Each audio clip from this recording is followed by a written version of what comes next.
So, Hack, can I ask a newbie question? Sure. I have been having trouble with landing from getting juggled.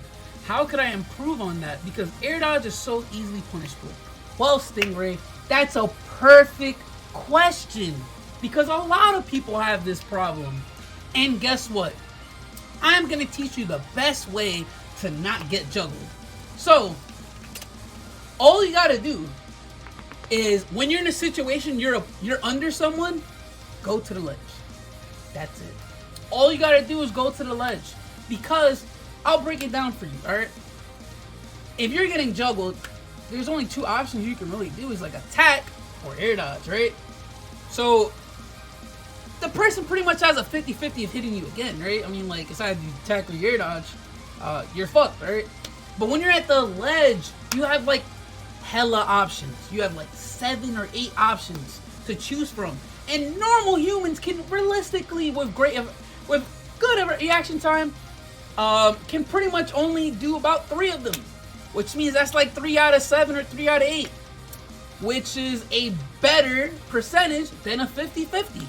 So it's almost always better to go to the ledge rather than mashing that air dodge button or trying to force your landing. Okay, thanks. But I have a follow-up. I find grabbing the ledge from standing on the ground really hard to pull off. And I'm having trouble to know what to do when they just shield at the ledge. Or at the edge.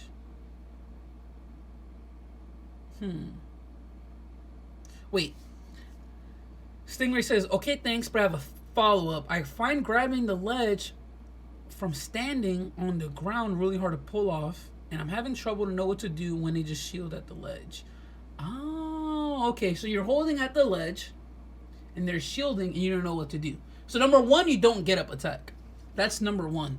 Number 2, while you have invincibility, what you want to do is you want to wait it out. You want to take advantage of your invincibility because if you immediately act, then you get punished, right? No offense to mid-level and lower players, but most of them just throw out moves instead of trying to react to people at the ledge. So for example, they'll just like throw out a smash attack at roll distance or regular get up, or they'll just spam nair or something like that. So all you really have to do is just wait for him to throw out that move, and you can get up attack because it's invincible and it hits them, or you can jump right afterward, and you'll be safe. Hey Hackoru, how exactly do I know or analyze pro gameplay for my main? So the best thing to do is when watching gameplay for your main is first obviously take out notepad or if you want to write, if that makes it easier for you. There are people that if they physically write it, it's easier for them to remember it, and I think that's fine. What you do is don't only look at what the player's doing, like what the player of your main is doing. Try to look at how the opponent is punishing them as well too, because you want to know your main's disadvantage states, right? And how you can get hard punished even at top level play. So I'll give an example, right? So Snake, right? I would look at Ally, MVD, and Salem, right? So for these people, you would want to see how do they use their traps effectively, right?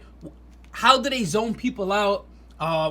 What do they do when they want to get a kill? How do they edge guard? What are options in neutral? What's the most optimal way for punishes and for the optimal way for punishes and for overall just advantage state. Then you also want to look at when disadvantage, what options do they do, right? For example, all snakes, including me, we B reverse our grenades to get out of disadvantage. You know what I mean? B reverse start C4 to get out of disadvantage. We'll recover low and up B and then air dodge up to grab ledge. Like things like that, right? So you want to see what they do in disadvantage and what they do in advantage. How does one punish get up attack on ledge? Shield it. And then you can punish it out of shield. So I'll give an example. Let's say I'm Snake and you get up attack. I can shield it up tilt. I can shield it F tilt. I can shield jab. If you parry it, you have a little bit more frame. So if your smash attack is fast enough, you can parry smash attack out of shield. Like Inkling could up smash out of shield it. You know what I mean? No problem at all, Stingray. So your question is, Snacka's question is, what tier is Mario in? And is it because of Mario's up B?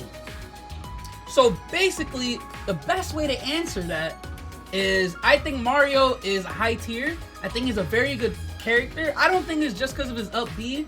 I think his combo game is really good. His aerials are virtually lagless. He is great at not only edge guarding, but also at juggling. And on top of that, on triplats, he's a huge menace because of the platform combos, right? Up air, up air, up B. That's how you can get some really good damage and really early kills. On top of that, a lot of people have been utilizing this. It's something in Smash 4, but it's way better in Ultimate because how Dare works. But you can literally do up air, Dare. And if you're on a top platform and you're on 80 or 90, you can die from that. You don't even need another up air, up B. You just do up air, Dare, and it'll kill. He's pretty good at spacing back air, and his down tilt can confirm. Would you say the DDD versus Snake matchup is easier than the Snake versus Duck Hunt matchup? Easier for who, Quadfather? I genuinely think that Snake beats every heavy. Snake beats like every heavy. Every time someone says like, Hack, how do you beat X character with how do you beat this heavy with this character? It's kind of hard because like for example, like people are asking like, yo, Hack, yo, what the fuck? Like, you got Cosmos got washed by Leon. Like, what happened? And the thing is that I played Leon later, 2 weeks after that, and we played with Inkling. That matchup's hard. I don't really know how to play that matchup.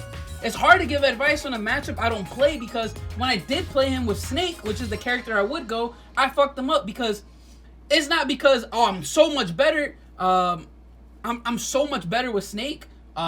It's really that the matchup is almost irrelevant with Snake. I literally just have to grenade and shield. Most of his approach option, put a C4 at a platform or an area where I can put him to, because not only is Bowser tall, so he'll get hit by on the platform, but Bowser's huge, so even if the C4 is near his tail when I detonate it, he's still gonna take the full knockback. When he's recovering, I have Nikita. Nikita doesn't work all the time, but the great thing is that all heavies suck at the ledge. When you're at the ledge, there's nothing you can do. And Snake's up smash is great handling characters like that, because their get-ups aren't that fast. So all I gotta do is just put a grenade and up smash at the ledge, and Bowser can't do anything. Heavies don't have answers for those.